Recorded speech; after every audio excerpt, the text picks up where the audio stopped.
Bonjour, c'est moi Willy. Pour la première fois de ma vie, je suis conducteur de rickshaw. Et j'ai déjà mes premiers passagers. Bonjour, je m'appelle Nour. Bonjour, je m'appelle Tazim. Bienvenue au Bangladesh.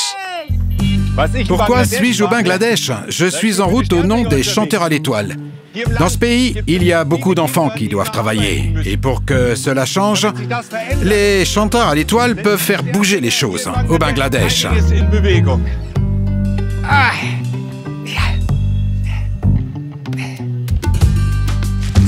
Direction le Bangladesh.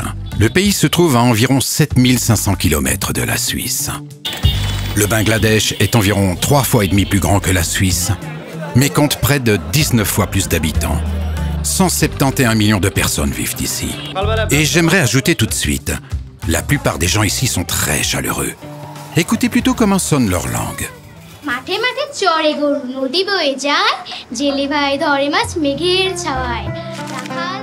Oui, on parle le bengali au Bangladesh. La monnaie est le taka.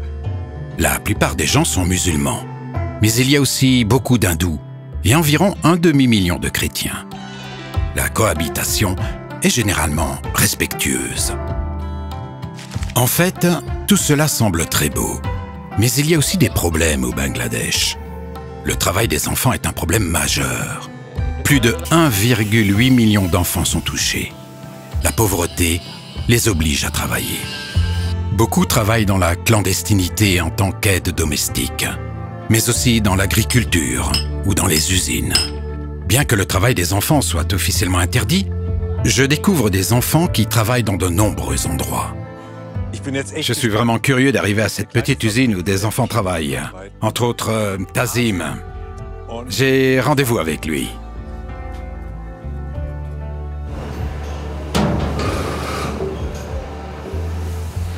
Tazim? Bonjour. Bonjour. Bonjour, enchanté. C'est là que tu travailles? C'est de l'aluminium, c'est ça? Fais voir. Oh, c'est vraiment chaud. Ainsi, vous faites des bols? À quelle heure tu as commencé à travailler ce matin? À 7 heures. Jusqu'à quelle heure tu travaillais aujourd'hui? 6 heures du soir. 6 heures du soir. Vous travaillez 11 heures ici. Ça semble assez dangereux. Attention à ne pas te blesser. Il vaut mieux reculer d'un pas. Tu pourrais t'électrocuter. Tu dois être très prudent, non? Oui, je dois me concentrer sur mon travail. Écoute, vous pouvez éteindre la machine un instant parce qu'elle est hyper bruyante. Merci. Wow. Oh, c'est vraiment chaud, ça, non? Est-ce que tu t'es déjà blessé? Je n'ai jamais été gravement blessée, mais j'ai déjà eu quelques petites blessures. Ici en bas.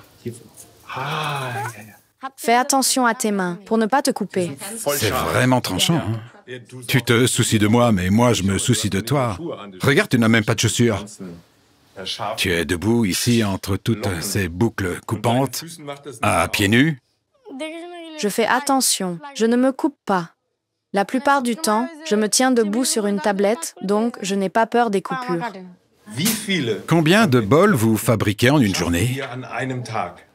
4 à 500. Comment vous êtes payé? En fonction du nombre de bols que vous fabriquez ou vous avez un salaire horaire? Je suis payée à la journée. Je peux te demander combien tu gagnes par jour? 200 taka. 200 taka, c'est environ 1,50 franc ou un peu plus.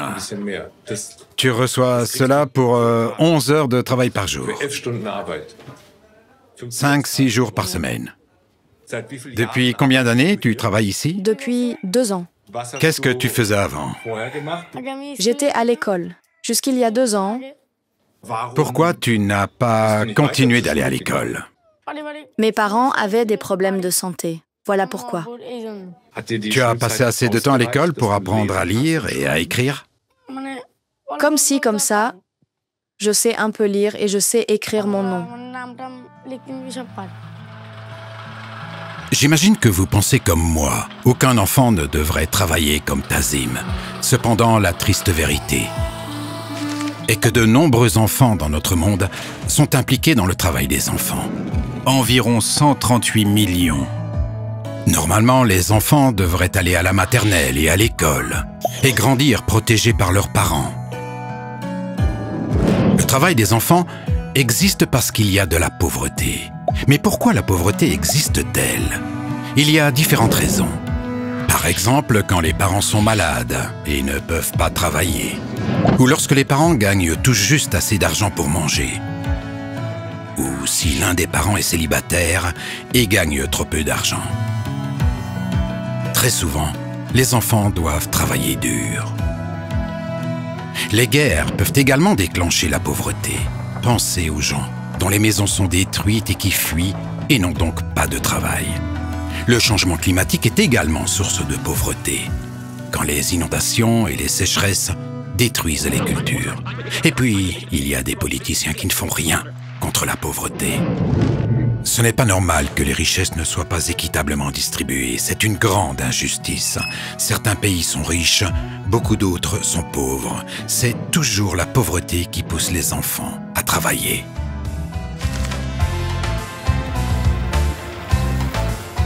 Je suis en voyage à Jessore, là où Tazim habite et travaille. Au centre-ville, il y a un centre pour les enfants qui travaillent.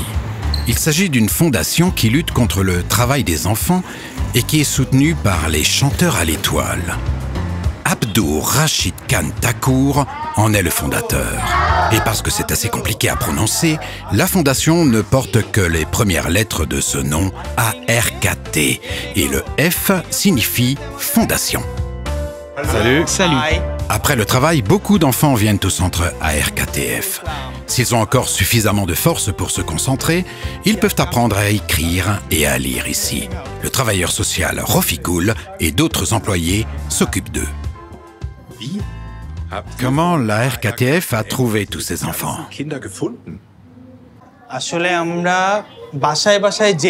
Nous faisons tout simplement du porte-à-porte dans les usines et les magasins et allons à la recherche d'enfants qui travaillent. Souvent, les patrons nous disent que ce sont les parents qui leur ont recommandé de prendre leur enfant afin que leur famille puisse acheter quelque chose à manger. Parfois, ils ne mangent rien pendant des jours et n'ont même pas de quoi se vêtir.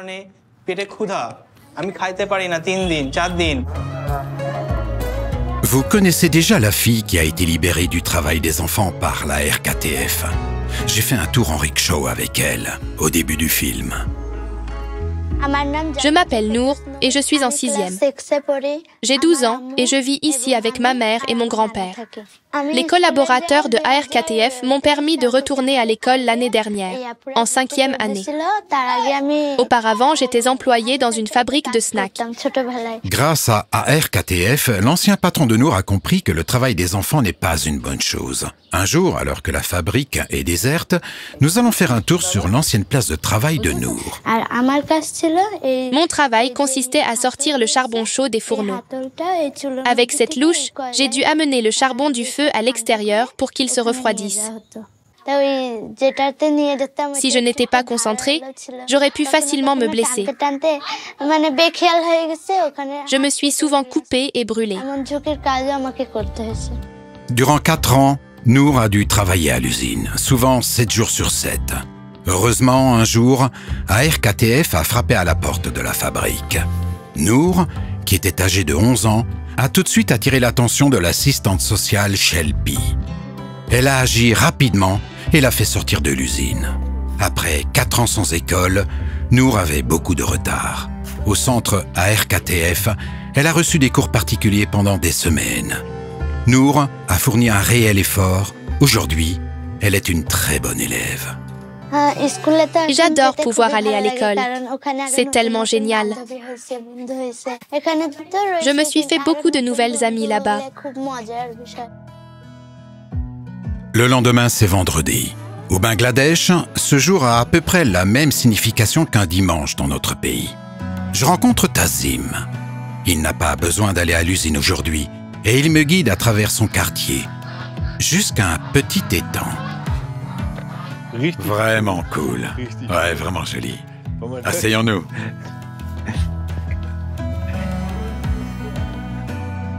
C'est quoi cet endroit où tu m'as conduit? C'est mon endroit préféré. Quand je suis ici, je pense beaucoup à ma vie et à tout ça. Je travaille la plupart du temps. Et quand je travaille, je ne peux pas jouer ou rencontrer mes amis. Et puis je pense à quel point ce serait bien de pouvoir retourner à l'école comme eux. Le matin, j'aimerais dormir un peu plus longtemps et rentrer à la maison pour le dîner. Ce serait super d'avoir du temps pour jouer dans l'après-midi. Mais je dois travailler toute la journée. Je rentre à la maison le soir et s'il y a quelque chose à manger, je mange un peu, puis je vais me coucher. Mon souhait est de retourner à l'école. Je serai très concentrée et j'apprendrai bien mes leçons.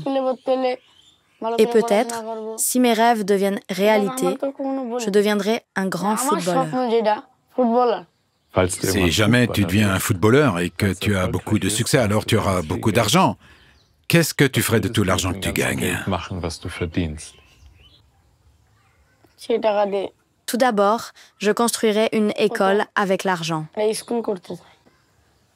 Une école pour tous les enfants qui, autrement, devraient travailler. Ils auraient le droit d'apprendre gratuitement et n'auraient pas à travailler. Tu sais qu'en ce moment, il y a beaucoup de chanteurs à l'étoile qui te regardent. Et les chanteurs à l'étoile font du porte-à-porte en Suisse. Ils collectent de l'argent et font un don à ARKTF, que tu connais déjà. Et j'espère qu'avec leur aide, tu pourras aller à l'école. Je te le souhaite du fond du cœur. Merci.